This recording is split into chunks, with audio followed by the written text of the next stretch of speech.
నాయకత్వం, సీనియర్ నాయకత్వం ఇవాళ తెలంగాణ భవన్కి తరలి వచ్చి సంఘీభావంగా నిలిచిన మా ఆడబిడ్డలకు, అన్నదమ్ములందరికీ ముందుగా మా సీనియర్ నాయకులందరికీ, గౌరవ శాసనసభ్యులు, గౌరవ శాసన మండలి సభ్యులు, గౌరవ పార్లమెంట్ సభ్యులు, గౌరవనీయులైన మాజీ శాసనసభ్యులు, ఇంకా రాష్ట్ర స్థాయి నాయకులు, వివిధ కార్పొరేషన్ల చైర్మన్లు, హైదరాబాద్ నగర నాయకులు, మా కార్పొరేటర్లు, పేరు పేరున అందరికీ ముందుగా హృదయపూర్వకంగా ధన్యవాదాలు. సరే, గత 2 ఏళ్లుగా తమ అసమర్థ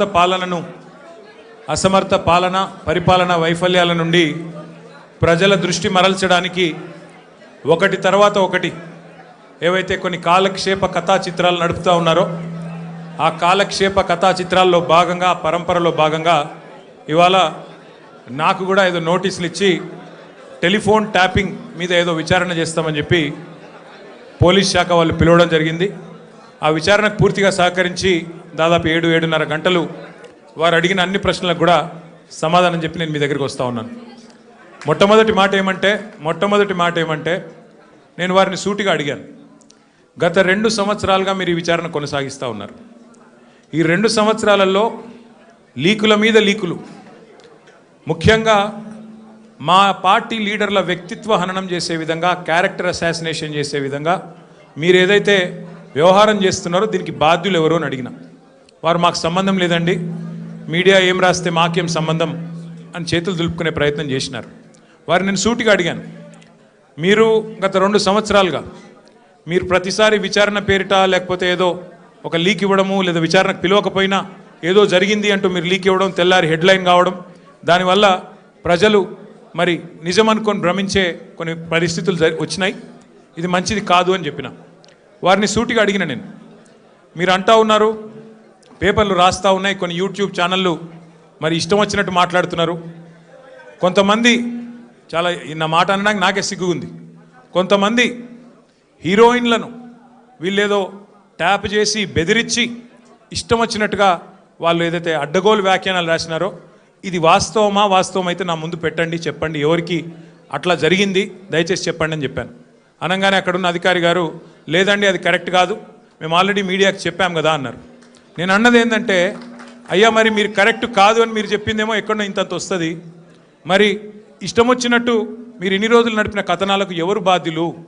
మా కుటుంబాలకు, మాకు కలిగిన క్షోభకు, మా వ్యక్తిత్వ హననానికి ఎవరు బాధ్యులు? ఈ లీకులు మీరు నిరోధించలేరని అడిగిన. ముందుగా మీడియాకి నేను ఒక అపీల్ చేస్తూ ఉన్నా, దయచేసి ఈ ప్రభుత్వం లీకు వీరుల ప్రభుత్వం, వీళ్ళు కేవలం లీకుల మీద ఆధారపడి నడిచే ప్రభుత్వం. ఈ ప్రభుత్వం ఇచ్చే అడ్డగోలు లీకులను దయచేసి మీడియా కూడా మీరు ఇష్టానుసారంగా ప్రచురించకండి, దానిలో వాస్తవం ఎంత అవాస్తవం ఎంత ఒకసారి దయచేసి చెక్ చేసుకోండి అని చెప్పి నా ప్రార్థన. మొన్న హరీష్ రావు గారు పోయి రాగానే నేను ఆశ్చర్యపోయాను. వాళ్ళు ఇష్టం ఉన్న కథనాలు, హరీష్ రావు గారికి ఇంటి నుంచి భోజనం వచ్చిందని ఒకరు, హరీష్ రావు గారు ఇట్లా అయ్యారు అట్లా అయ్యారని ఎవరు, ఇంకో 16 ప్రశ్నలు అడిగినారని ఇంకొకరు, తెల్లారి మళ్ళీ పేపర్లలో అదే అన్న తెల్లారి పేపర్లలో ఇంకోటి, ఇవాళ నేను అక్కడ ఉన్నప్పుడు కూడా అట్లా చేసింటారు, ఫలానా ఆయన తీసుకొచ్చారు, ఇట్లా చేశారు, ఉక్కిరి బిక్కిరి ఇన్ని ప్రశ్నలు. అంటే ఇది దయచేసి బాధ్యత గల మీడియా సంస్థలతో నా ప్రార్థన. 2 ఏళ్ళు అయిపోయింది, ఈ కాలక్షేపం జరగాల్సినంత జరిగింది, ప్రజలకు కూడా మీరు అందించాల్సినంత వినోదం అందించినారు. కానీ ఇకనైనా దయచేసి 1-2 సార్లు, ఎందుకంటే మాకు కూడా కుటుంబాలు ఉన్నాయి, మాకు కూడా అభిమానులు ఉన్నారు, మాకు కూడా కార్యకర్తలు ఉన్నారు, మాకు కూడా నియోజకవర్గాలు ఉన్నాయి, మాకు ఓట్లేసిన ప్రజలు ఉన్నారు, వాళ్ళు బాధపడతారు. ఇష్టం వచ్చినట్టు మీరు ఇట్లా వండి వార్చవద్దని చెప్పి నెంబర్ 1. ఇక రెండవది, వారిని నేను సూటిగా అడిగాను, సిట్ వాళ్ళని, మీరు ఫోన్ ట్యాపింగ్ మీద ఏదో విచారణ చేస్తున్నారు కదా, దయచేసి మీరు చెప్పండి, ఈరోజు రాష్ట్రంలో మా ప్రతిపక్ష పార్టీ నాయకులు, మా ఎమ్మెల్యేలవి, మా నాయకుల ఫోన్లు ట్యాప్ కావడం లేదా చెప్పండి మీరు అని అడిగిన. వాళ్ళు మాకేం సంబంధం, మాకు తెలియదు అని నీళ్ళు నమ్ములుతున్నారు తప్ప కావడం లేదు అని చెప్పే పరిస్థితి లేదు. రెండవది నేను అడిగాను, ఒక మంత్రి గారు స్వయంగా నా ఫోన్ ట్యాప్ అవుతుంది, నేను మీతో మాట్లాడలేను అని జర్నలిస్టులకు చెప్పుకునే దుస్థితి ఈరోజు ఈ రాష్ట్రంలో ఉన్నదా లేదా మీరు చెప్పండి అని అడిగిన. దానికి కూడా సమాధానం చెప్పరు, అది కాదు ఇది కాదని తప్పించుకునే ప్రయత్నం తప్ప వారు మాత్రం సూటిగా సమాధానం చెప్పలేదు. కానీ ఒక ధారావాహికగా మాదిరిగా ఏదైతే నడుపుతున్నారో, ఒక సీరియల్ లాగా ఏదైతే నడుపుతున్నారో అదే పరంపరలో అడిగిన ప్రశ్ననే అడుగుడు, మళ్ళీ అడుగుడు, ఒక 300 పేర్లు చదువుడు, ఈయన తెలుసా ఫలానా ఆయన తెలుసా, దాంతోనే 2-3 గంటలు టైంపాస్ చేసుడు తప్ప అక్కడ విషయం ఏమీ లేదు. వారికి కూడా తెలుసు ఆ విషయం. అందుకే నేను మళ్ళొక్కసారి ప్రజలకు, మా సోదరులకు, మా పార్టీ సోదరులకు, మా మీడియా మిత్రులకు కూడా విజ్ఞప్తి చేస్తున్నా, మేము ఒక పార్టీగా, బాధ్యత గల ప్రతిపక్ష పార్టీగా ఏ విచారణకు పిలిచినా మేము సహకరించడానికి సిద్ధంగా ఉన్నాం. మీరు ఎన్ని కేసులన్నా పెట్టండి, ఎన్ని సిట్టులన్నా వేయండి, బాధ్యత గల ప్రతిపక్ష పార్టీగా పూర్తి స్థాయిలో చట్టాన్ని గౌరవించే వ్యక్తులుగా సహకరిస్తాము. మీరు ఎన్నిసార్లు పిలిచినా వస్తామని చెప్పి కూడా వాళ్ళకు కూడా చెప్పినాం. కానీ మా బాధ్యత పెద్దది, ప్రతిపక్ష పార్టీ బాధ్యత పెద్దది. మా బాధ్యత ఏంది? ప్రభుత్వ వైఫల్యాలు, ప్రభుత్వ అవినీతి, ప్రభుత్వం ఏదైతే పూర్తి స్థాయిలో డైవర్షన్ గేమ్లు ఆడుతున్నదో దానికి సంబంధించి కూడా ఖచ్చితంగా మేము ఎత్తి చూపే ప్రయత్నం చేస్తూ ఉన్నాం.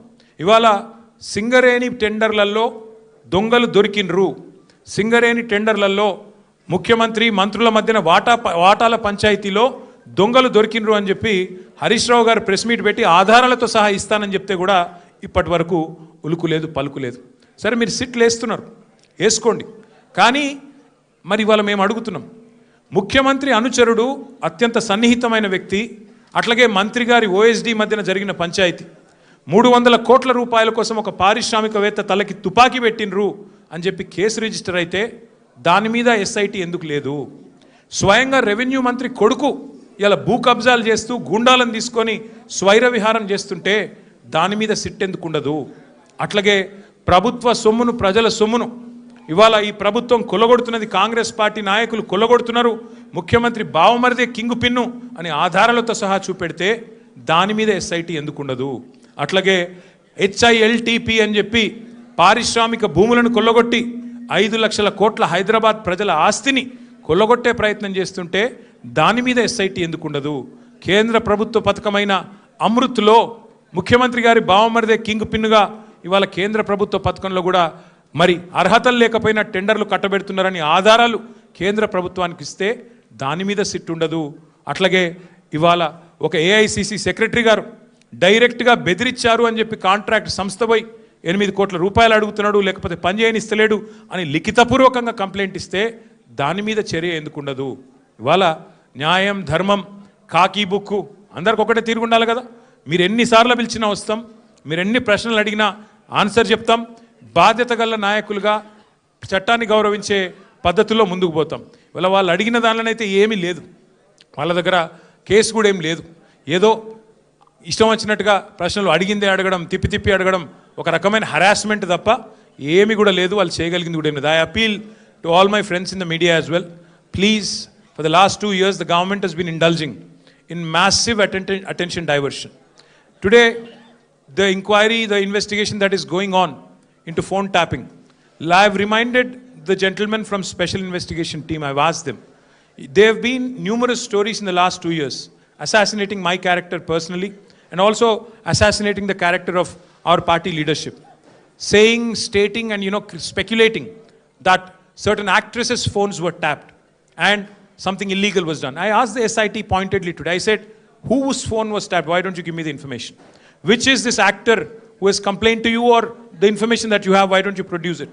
Then the ACP there says, no, we've already clarified, no such thing has happened. But enough damage has been done to me, to my party leadership, to my family, to all the constituents of my constituency. So I appeal to the media, please treat everything that the government throws at you, every leak that is given to you, with a pinch of salt. Please corroborate, please verify, please check the facts and only then publish. I also appeal to the media, for the last 2 years, this government's incompetence, their failures, their corruption is being exposed by BRS leadership day in, day out. Be it Amrut scam, where Chief Minister's brother-in-law was the kingpin, or be it coal scam in Singareni, where again the same gentleman is the kingpin. Let us focus on real issues. Let us focus on the failures of Congress party and Congress government. They had made 420 promises to the people of